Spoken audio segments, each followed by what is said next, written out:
La parole est à notre collègue Pierre-Antoine Lévy pour le groupe de l'Union centriste. Merci Monsieur le Président, mes chers collègues. Ma question s'adresse à Monsieur le ministre délégué chargé du numérique. Monsieur le ministre, comme ma collègue Farias tout à l'heure, et beaucoup de Françaises et beaucoup de Français, je me pose cette question.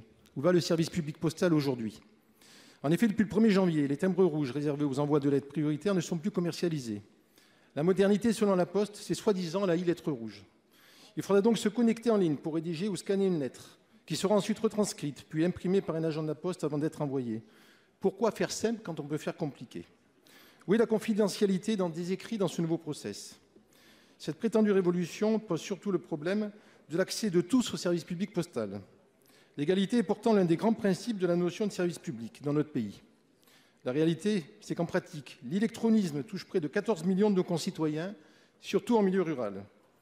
Alors certes, ils pourront toujours aller dans un bureau de poste pour envoyer leur lettre prioritaire, si bien sûr il y en a un et s'il n'est pas fermé. Mais comment expliquer aux citoyens qu'il faille à présent utiliser un automate, une borne, pour faire envoyer leur lettre après avoir scanné des documents? De plus, en pratique, les agents de ces bureaux de poste ne pourront pas toujours aider ces personnes. Lorsque l'affluence est très importante, elles seront laissées seules devant l'automate. Cette réforme donne quand même l'impression de rajouter de la complexité à quelque chose qui était à la base fort simple.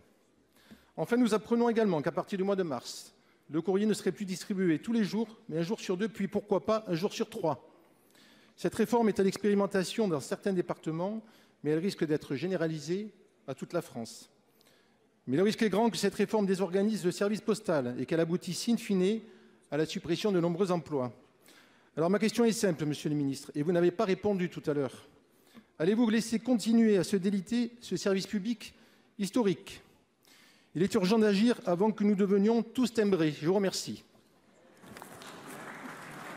Pour vous répondre, la parole est au ministre délégué en charge des télécommunications.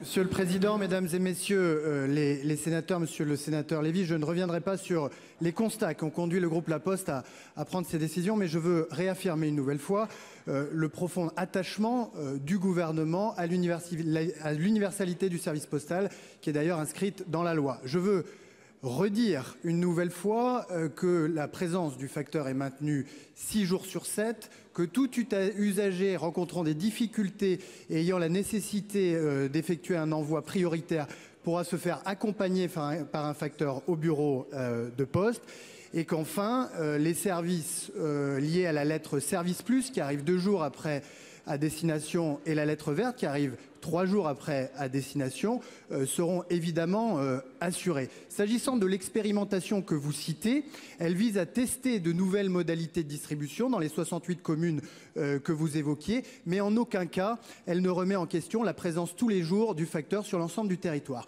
En revanche, Monsieur le sénateur, je ne pourrais laisser dire sur d'autres bancs peut-être que ce gouvernement ne se désintéresse de la fracture territoriale. Avec 2600 maisons France Service réparties sur l'ensemble du territoire, avec Action Cœur de Ville, avec Petites Villes de demain, avec Territoire d'Industrie, avec 4000 conseillers numériques qui ont accompagné 1 300 000 personnes depuis 1 an sur le territoire national.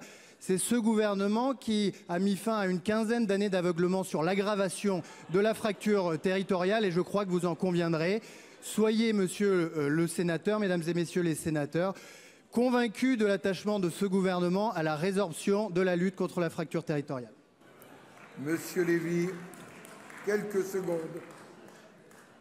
Monsieur le ministre, désolé, mais je ne suis absolument pas convaincu. Je peux vous confirmer, et ici tous mes collègues sénateurs le confirmeront, la Poste ne distribue pas 6 jours sur 7, mais certaines fois 4 jours ou 5 jours, et que cette expérimentation inquiète énormément de Français dans tous les territoires. Donc je vous le redis, qu'allez-vous faire pour éviter le délitement du service public?